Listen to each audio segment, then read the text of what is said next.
Hello and welcome, this is Sage Blue. It's been a few days, I haven't been feeling the greatest. However, I've got some good news. This is my first race video of Project Cars, racing here at the Donington National circuit. Going through the first turn, got the leader side by side with me. I'd qualified on pole and just lost the start out a little bit. And still side by side with the leader. Now I have to back off a little bit here, still not quite familiar with what this Renault Clio is capable of, to be honest. It's I haven't had too many laps with it, not to mention the circuit itself. I am familiar with the Donington GP circuit, which has been used for Formula 1, for example, where Ayrton Senna had his legendary first lap. And it's a great circuit, and just got a bit of a run with the leader here, trying to keep on his tail a little bit. And got to say, the car feels fairly well balanced. You can lose it quite easily if you're not careful, and the slipstreaming is quite good, quite effective, but not overly effective, which is a great thing. So it's much like you'd probably see if you watch touring cars. And it's been a long time coming, waiting for Project Cars. It really does provide a great experience of touring car racing. This is the Renault Clio Cup that I'm racing in now. It's my first career race, and okay, I've just been passed and now I've dropped down to third, but I'm having none of it and fighting back, deciding to go around the outside here. And yep, I've made it through, so I've reclaimed second place. It's the AI provide excellent racing. They're quite unpredictable, they're aggressive under brakes, and they're consistently quick as well through the whole course. Previous games that I've played, where the only ones that I've really had good experiences with racing the AI is really IndyCar Racing 2 from Papyrus. I'm pretty sure NASCAR Racing from those developers is great as well, but I never really got into NASCAR Racing, just IndyCar Racing. And also GTR, which Slightly Mad Studios was involved with, and obviously they're the creators of Project Cars. However, with GTR 2, the AI sometimes, as long as you're quicker than them, chances are you'll find a corner or two on the circuit where it's pretty easy to pass AI cars. Whereas with Project Cars, it takes it another level. It's not only the AI is unpredictable, they're consistently quick, and if you're not careful, they will take an attempt to make a pass on you. And okay, I'm just being held up here by the leader a little bit. I just had a really good run there.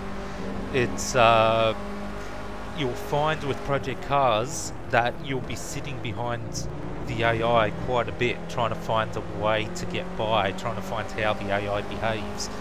And they are different circuit to circuit, so each circuit requires different driving styles. For example, the way I'm driving now compared to the way I was driving at Donington Park is extremely different under brakes, taking the corners, that sort of thing. Donington Park is much more smooth flowing, but still fairly frantic as well, due to the nature of the circuit. And it really is an amazing game so far, Project Cars. It's living up to my expectations. Yes, there's a few bugs involved. It is the first release, and obviously those bugs will eventually be ironed out with patch updates to Project Cars, but it doesn't take away from the experience. The AI are great, and I'm having a long battle here right now. As you can see, I still haven't found a way past the leader, and I'm quicker than the leader, and I'm still struggling to get by. So it is great racing. I have to say, the AI is only set to 90%.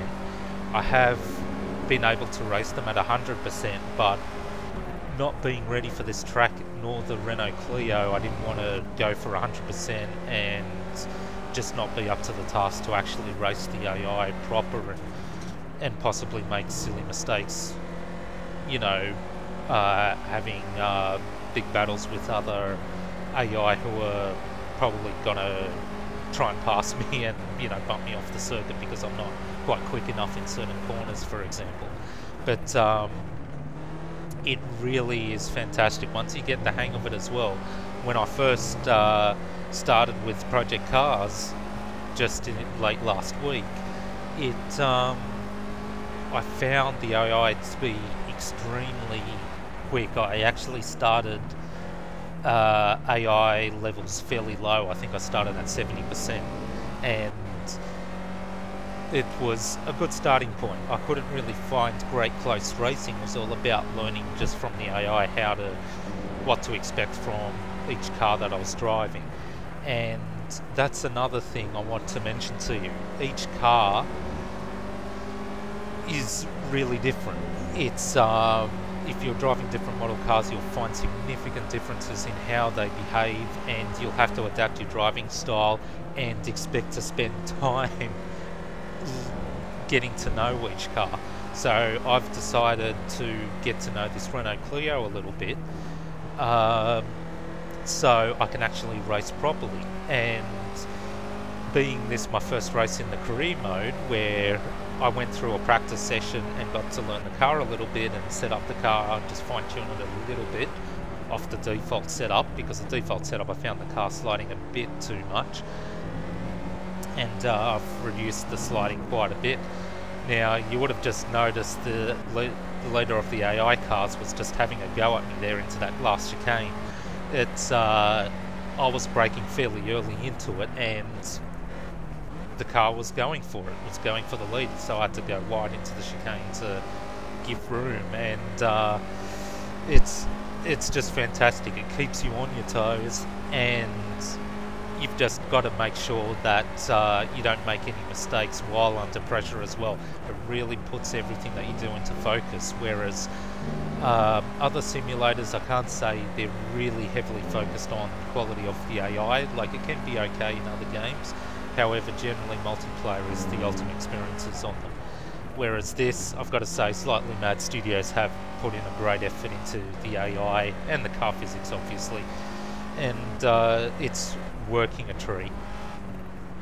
At this stage, I'm just trying to build a little buffer between myself and the second place car, so I don't get attacked into any corners any further, because they really do break late. So keep that in mind if you do decide to get Project Cars or are playing it.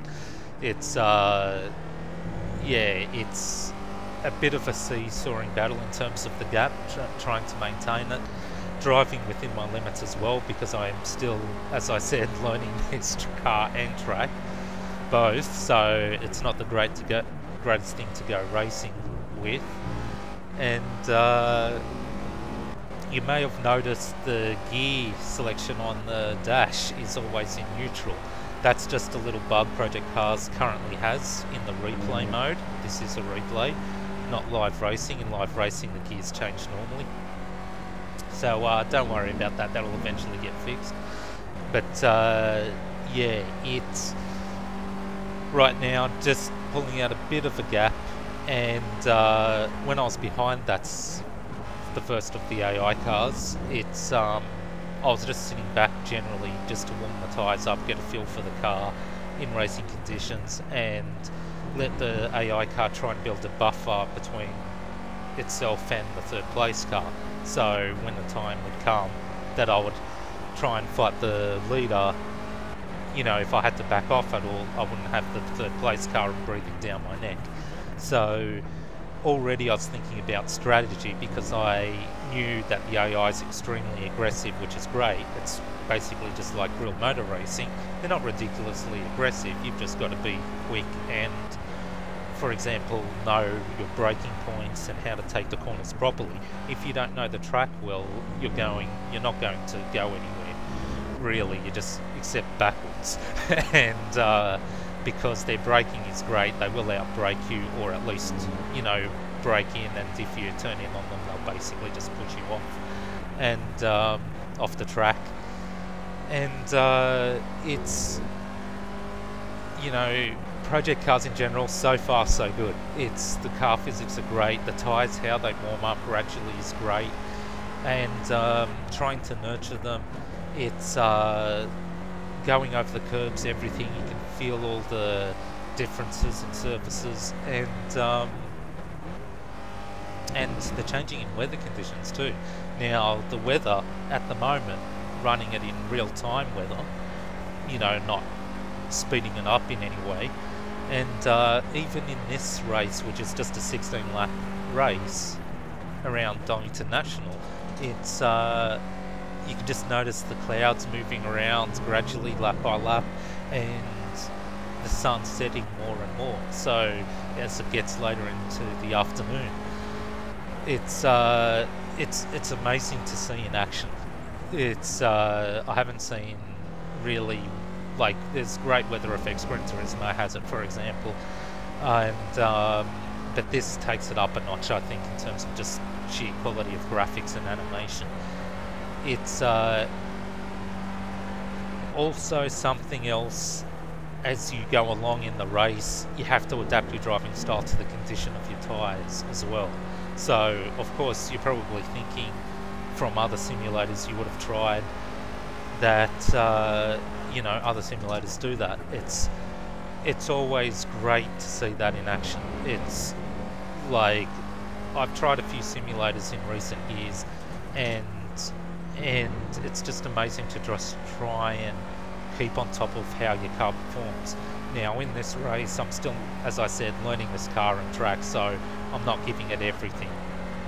And you'll find a bit later that I actually at one stage missed a braking point going into this final chicane. I get the wrong brake marker and confuse it with the one that I used to use, so for a few laps there I end up braking a bit too late, then a bit too early. But maybe I think I was just a bit tired while racing, to be honest. But it's something I've just got to emphasise. The quality of the AI really puts pressure on you to try and make no mistakes and to keep your position, because it's hard work to get your position back. Even if you just lose one position, to fight back, you know, you're in for a fair bit of effort to get by, assuming you even get by. There are tracks where they're extremely difficult to pass. Cadwell Park is one track I can think of.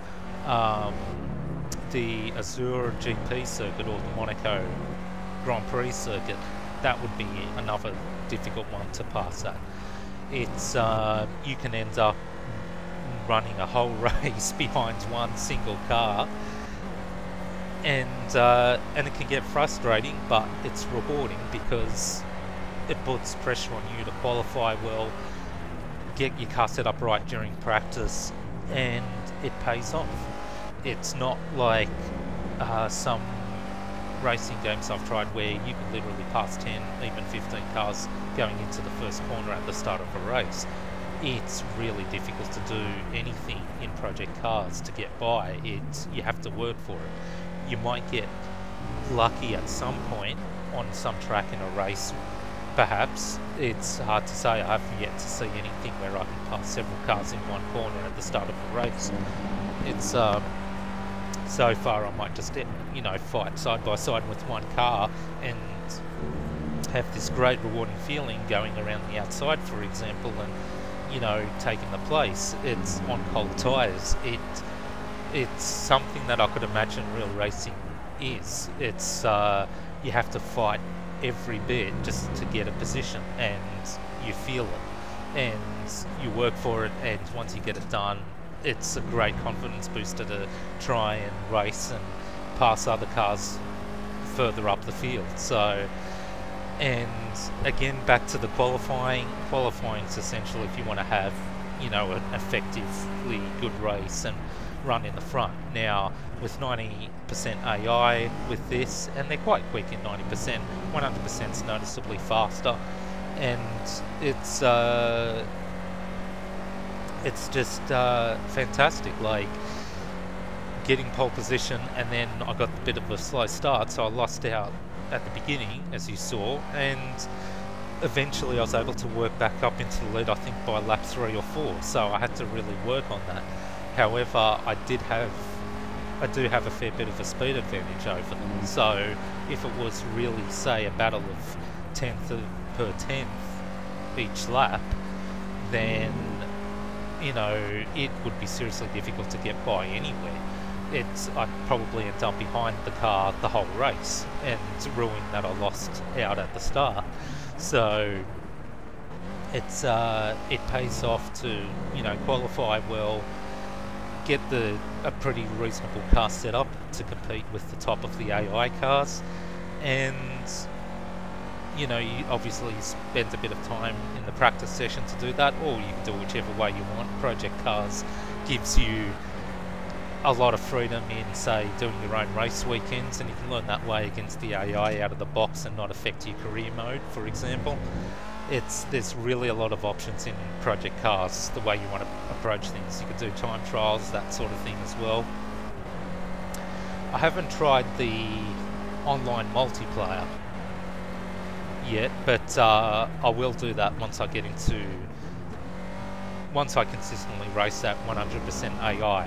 But what I've also found is each track that I approach, now this is the second track I've raced at in Project Cars. I haven't played this all that much due to sickness and also just family commitments. It's everything is different.